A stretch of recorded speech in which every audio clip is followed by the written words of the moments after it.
कल की 2898 एडी से दीपिका आउट, अनप्रोफेशनल हंगामा वापस शुरू। बॉलीवुड की दुनिया में एक बार फिर से हिला देने वाली खबर सामने आई है।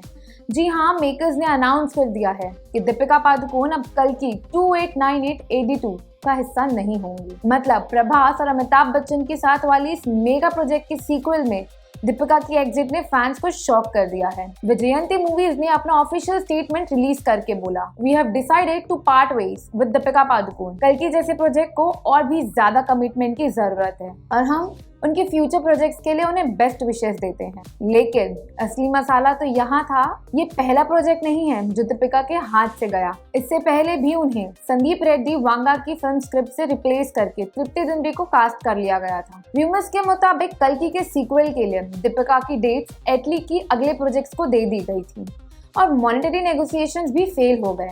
और अब इस कंट्रोवर्सी के बीच एक ओल्ड इंटरव्यू फिर से वायरल हो रहा है और ये इंटरव्यू है 2012 का, जब प्रोड्यूसर रमेश तौरानी ने दीपिका को अनप्रोफेशनल कहा था। क्या हुआ था उस वक्त, चलिए थोड़ा फ्लैशबैक लेते हैं। दीपिका ने अब्बास मुस्तान की रेस 2 ज्वाइन की थी, लेकिन सिर्फ 6 दिन के शूट के बाद ही प्रोजेक्ट छोड़ दिया। और जब रमेश तौरानी को पता चला तो वो लिटरली गुस्से में आग बबूला हो गए थे। उन्होंने कहा था, मेरी 25 साल के करियर में मुझे कभी किसी एक्टर ने इतना डिसरिस्पेक्ट नहीं किया। दीपिका ने मेरे कॉल्स, मेरे मैसेजेस तक इग्नोर कर दिए। मुझे उनके मैनेजर के जरिए मैसेज आया कि वो फिल्म से निकल रही हैं और जब हमें उन्हें कन्विंस करने की कोशिश की तो उन्होंने 1% रिमॉर्स भी नहीं दिखाया। रमेश ने ये भी बताया था कि उन्होंने पूरा स्केड्यूल ऐसे सेट किया था कि दीपिका रेस 2 और ये जवानी है दीवानी दोनों कर सकें।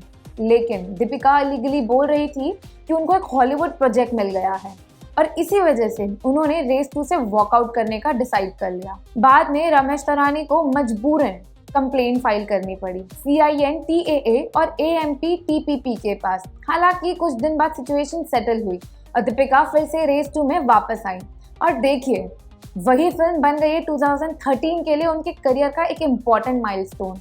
लेकिन अब जब कल की 2898 AD2 से उनकी एग्जिट हुई तभी ये पुराना इंटरव्यू फिर से सामने आने लगा है। अब इंडस्ट्री में एक ही सवाल घूम रहा है, क्या ये सिर्फ डेट्स और मॉनेटरी इश्यूज है या फिर दीपिका के साथ एक बार फिर वही अनप्रोफेशनल वाली कंट्रोवर्सी रिपीट हो रही है। लेकिन ये बात तो क्लियर है कि दीपिका का नाम फिर से एक बड़ी कंट्रोवर्सी में आ गया है। लेकिन अब असली सवाल ये है, क्या दीपिका का चार्म और स्टारडम उन सब इल्जामों से बड़ा है या ऑडियंस भी अब नोटिस कर रही है रिपीटेड कंट्रोवर्सीज को? आपको क्या लगता है? Let me know your views in comments and follow us for more such content.